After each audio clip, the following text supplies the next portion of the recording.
Hello, I'm Richard Ridge for BroadwayWorld. Up next at MTC Theatre is Anthony McCartan's new play, The Collaboration, which explores the relationship between Andy Warhol and Jean-Michel Basquiat. Under the direction of Kwame Kwei-Armah, it begins performances on November 29th and will open on December 20th at the Samuel J. Friedman Theatre, and we drop by the rehearsal room to meet the company, led by Paul Bettany and Jeremy Pope. Well, you were about to make your Broadway debut. I know. How excited are you? Really excited. I'm so excited to bring. It was great doing this in London. I loved it, and it was well received, and the audiences were great. But it feels like a homecoming for this play. It feels like its natural habitat. It's a New York story about two New York icons, and I'm excited to bring it for a bunch of New Yorkers to see it.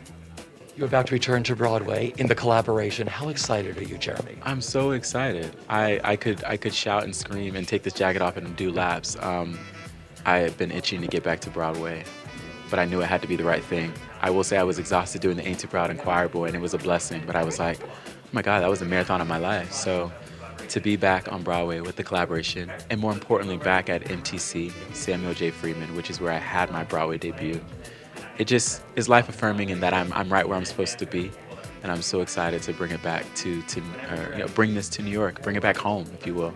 You are about to come to Broadway with this glorious new play. How excited are you? Scale of 1 to 10, Yeah. 25. I mean, look, I'm so excited.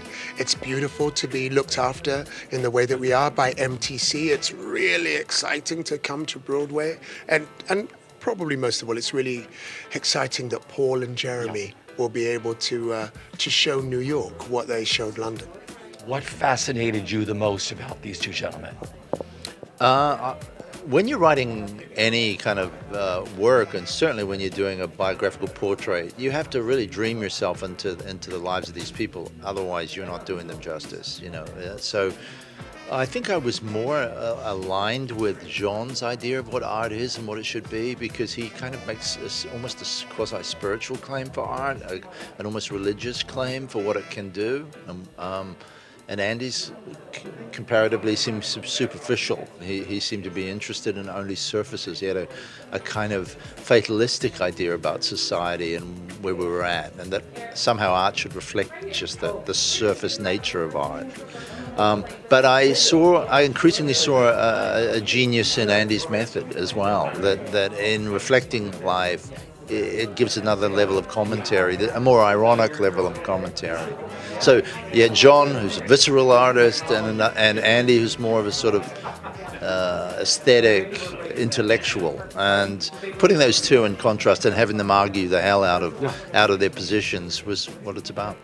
You know, I think the thing that's made this special for me so far is Kwame Kwei-Armah, our director, is really caring and brilliant and gives us a lot of room to explore. And that's made it special. Some directors aren't like that, and we're real privileged to be working with somebody like Kwame. So when you first read the play, what made you say, yes, I have to do this? Well, honestly, we did a Zoom reading of it, and I got to watch Paul and Jeremy.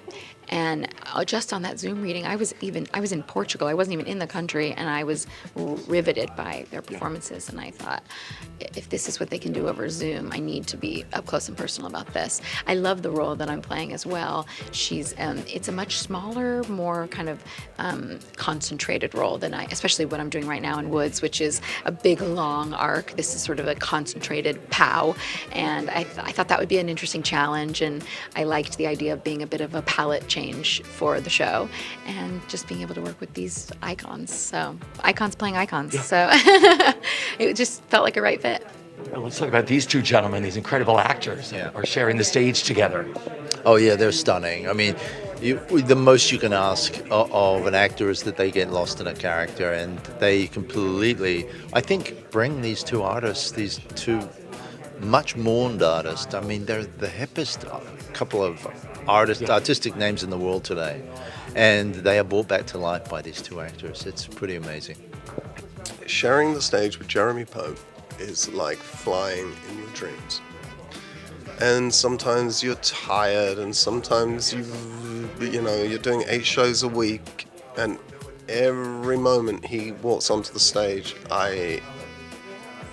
it all begins anew, and it feels like it has its own volition and drive, and every night we play, and every night he surprises me, and he'll do something quite outside from him playing Basquiat and me playing Warhol. He'll just do something as an actor that I go, God, that's so clever, and it's thrilling, and I want to play back, and so